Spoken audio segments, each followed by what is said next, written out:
I am the tofu golem. Please enjoy the video. You have the image or its link ready, so start by opening Images. Google, and tapping the camera icon. Upload the file or paste the image URL. This instantly tells Google what to look for. Once done, Google will show visually similar images and potential source pages. This is the how.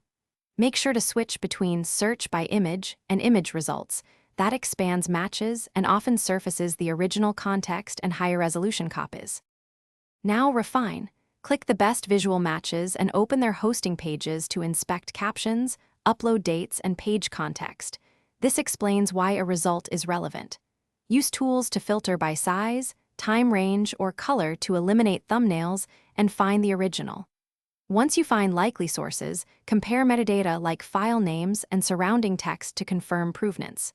Make sure to check several pages. Sometimes the original appears far. Finish by verifying the original. Prioritize the highest resolution image with the earliest publication date and consistent metadata. That gives you the best candidate for source. Save the canonical page URL and download the image with a clear file name so you can reference it later.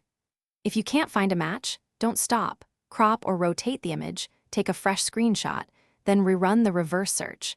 Small edits often reveal matches that were missed initially. Thanks for watching. Consider subscribing if we helped you today.